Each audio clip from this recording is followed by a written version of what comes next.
गुजरी हुई बचपन की यादें और मम्मी के बनाए शक्करपारे आज भी याद आते हैं। क्या आवाज़ खनकती हुई सी है। ऐसे ही मम्मी के शक्करपारे में भी आवाज़ आती थी, क्योंकि चीनी पड़ी होती थी, इसकी आवाज़ आती थी। माउथ एंड मेल्टिंग है ये शक्करपारे। गुलाल के बिखरने से पहले तो मिठास घुलनी ही चाहिए। सबसे पहले मैदा लेंगे 1 कप, आधा कप सूजी लेंगे, साथ में 2 चुटकी नमक डाल देंगे और 1 चम्मच हरी वाली पिसी इलायची का पाउडर डालेंगे। साथ में देसी घी का मोयन लगाएंगे। 1/4 कप लिया था, लेकिन इसको थोड़ा सा ही डाला, उतना नहीं डालेंगे। और हर घर में ये ज़रूर बनना चाहिए, ताकि हम अपना कल्चर कभी ना भूलें। खूब अच्छे से मिला लेंगे। जब एक लड्डू सा बन जाएगा तो हम इसमें पानी डाल देंगे, और पानी डालने के बाद इसको एक सॉफ्ट भी डो नहीं होना चाहिए और हार्ड भी डो नहीं होना चाहिए। बस थोड़ा थोड़ा पानी मिलाते जाएंगे और एक डो तैयार कर लेंगे।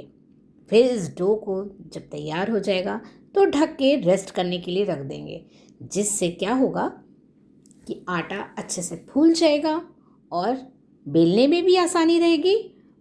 खाने में टेस्ट भी एक अलग आएगा। आप तुरंत मैदे का बेलिए और बनाइए तो वो टेस्ट नहीं आता है। जब आप थोड़ी देर के लिए रख दीजिए, 10 से 15 मिनट ही रखिए, लेकिन रखिए ज़रूर। तो 15 मिनट बाद आटा हमारा फूल चुका था और हमने एक रोल बना लिया। रोलिंग बोर्ड पर लेंगे और अब हम इसको बेल लेंगे, लेकिन ध्यान रखिएगा हमें बहुत पतला नहीं बेलनी है रोटी। इसकी थोड़ी सी मोटी रोटी बेली जाएगी, क्योंकि मुझे याद है कि जब मम्मी बनाती थी तो थोड़ा सा मोटा होता था, और मोटे में शक्करपारे में टेस्ट एक अलग आता है। नमक पारे पतले बनाए जाते हैं, लेकिन शक्करपारे थोड़े मोटे होते हैं। तो देखिए इतना होना चाहिए, और इस तरीके से मैंने इसको बेल लिया है।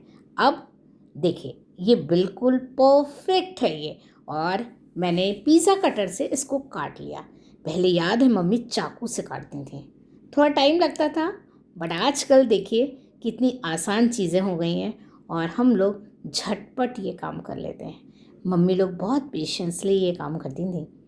देख के अच्छा भी लगता था और याद भी आ जाती है कि हमारे पास तो ये फैसिलिटीज़ इतनी ज़्यादा हैं कि मम्मी जो मेहनत करती थी वो हम लोग इतना नहीं कर पाते हैं। लेकिन हर त्यौहार पर ज़रूर बनाना चाहिए। हमारा कल्चर इन छोटे छोटे स्वाद में बसता है। देखिए परफेक्ट है ये, ऐसा ही होना चाहिए, इतना ही मोटा होना चाहिए। इसलिए हमें इन शक्करपारों को बनाना बहुत ज़रूरी है। ये छोटी छोटी चीज़ें ही हम लोगों को अपना कल्चर सिखाती हैं। आजकल तो बाज़ार से ले लिया जाता है, लेकिन हर घर में ये बहुत ज़रूरी है बनाना। हमें अपने बच्चों को ये कल्चर ज़रूर सिखाना चाहिए। इस तरीके से मैंने दूसरी रोटी को बेल लिया और इसको पिज़्ज़ा कटर से काट लिया। बस आसानी से कट गया। इस तरीके से हमने सारे शक्करपारे तैयार कर लिए। अब गैस पे चढ़ा देंगे कढ़ाई, और कढ़ाई में डालेंगे देसी घी। अब आप देसी घी में बनाइए या वनस्पति घी में बनाइए, लेकिन रिफाइंड में बिल्कुल मत बनाइएगा, और मस्टर्ड ऑयल में तो बिल्कुल भी नहीं। रिफाइंड में तो फिर भी बना लीजिएगा, लेकिन मस्टर्ड ऑयल में मत बनाइएगा। तो आप वनस्पति घी या देसी घी कोई भी यूज़ करिए, इसी में सेकिए। सबसे पहले आँच तेज़ आँच में डालेंगे और इसके बाद मीडियम फ्लेम कर देंगे, क्योंकि एक तो ये मोटे हैं, मोटे होने की वजह से ये धीरे धीरे पकने चाहिए, अंदर तक सिक जाने चाहिए। ऐसा ना हो कि ऊपर से तो गोल्डन ब्राउन हो गए और अंदर से वो पक भी नहीं पाए। तो इस तरीके से धीरे धीरे घुमाते रहेंगे। पेशेंसली बनाना है इसको, बहुत आराम आराम से। हमारी मम्मी लोग बहुत आराम से बनाती थी। तो बस इस तरीके से धीरे धीरे चलाते रहेंगे, और देखिए ये गोल्डन ब्राउन हो गए हैं, कितने सुंदर लग रहे हैं। जितने देखने में सुंदर हैं उतने ही खाने में टेस्टी हैं।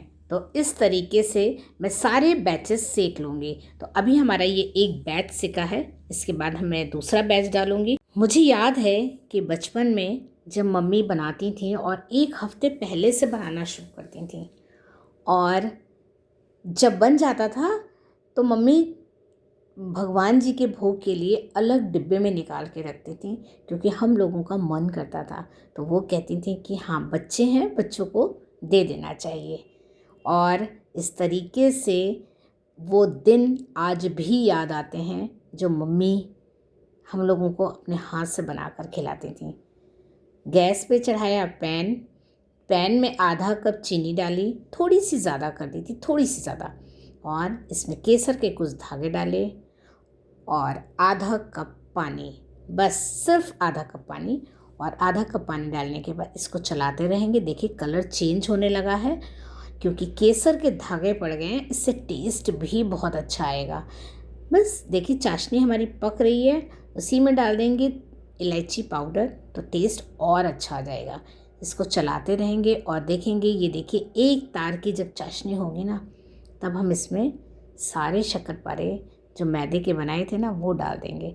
शक्कर में जब लिपट जाएंगे, आपस में मिल जाएंगे, कोटिंग हो जाएगी, उसके ऊपर घी ज़रूर 1 चम्मच, छोटी चम्मच घी डाल दीजिएगा, जिससे ये शक्करपारे बिल्कुल अलग अलग रहें और एक अच्छा खुशबू भी आएगी। तो इस तरीके से हमारे शक्करपारे तैयार हो गए हैं। जल्दी मिलते हैं नए वीडियो के साथ, तब तक बाय बाय।